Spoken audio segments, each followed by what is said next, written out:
अस्सलामुअलैकुम स्टूडेंट्स, आज हम कॉग्निटिव साइकोलॉजी का मिड एग्ज़ाम रिव्यू करेंगे। MCQ number 1, dash processing does not require conscious awareness और attention capacity, automatic processing. The dash is the gap through which signals pass from one neuron to another, synapse. Biologically, a dash is a fruit, but chefs classify it as a vegetable.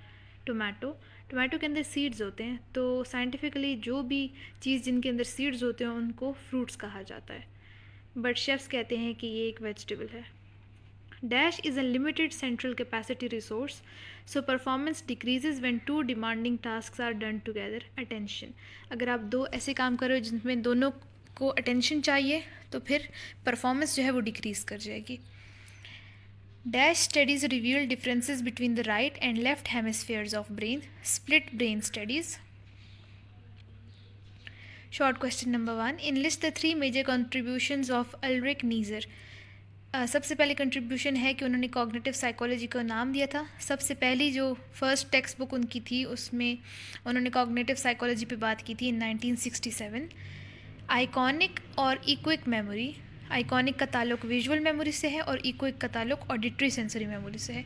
इनका concept भी उन्होंने ही दिया था और उन्होंने behaviourism को criticize किया था by showing that people process more information than they can actually report और डिस्प्ले। वो कहते थे कि इंसान जो है बहुत सारी इन्फॉर्मेशन को प्रोसेस करता है, पर वो अलग बात है कि वो उसको रिपोर्ट नहीं कर पाता, बता नहीं पाता या डिस्प्ले नहीं कर पाता। How does sound localization work?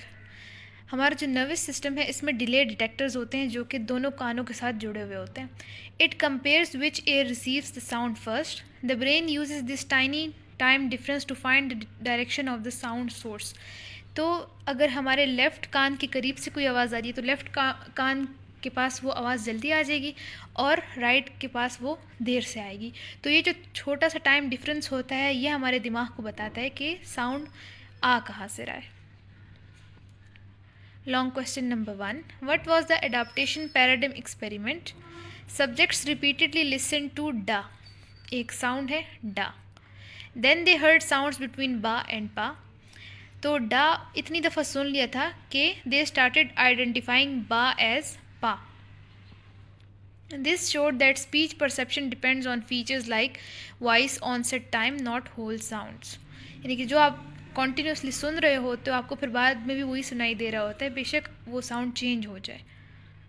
Explain the Kahneman's capacity model of attention. Kahneman said, attention is a limited mental resource that can be shared among tasks. How much attention is given depends on arousal, enduring dispositions and momentary intentions. Momentary intention क्या होती है? एक conscious decision जो आप लेते हो to focus your attention on a specific task. For example, आप एक क्राउडेड कमरे में बैठे हुए हो, बहुत सारी चीज़ें हो रही हैं, लेकिन जैसे ही आपका कोई नाम पुकारते या फिर कोई ऐसा काम आ जाता है जिसमें आपने अपनी अटेंशन शिफ्ट करनी होती तो वो आपका एक मोमेंट्री इंटेंशन होती है। वर्ल्ड ट्रेड सेंटर की अगर हम एग्जांपल लें तो an air traffic controller was monitoring 7 planes. A Boeing 707 was flying dangerously near the World Trade Center. तो एक अलार्म बजा, उससे अराउजल बढ़ा, तो controller immediately shifted attention to that airplane. तो इससे क्या पता चलता है? This shows how momentary intention can quickly redirect attention to an important task.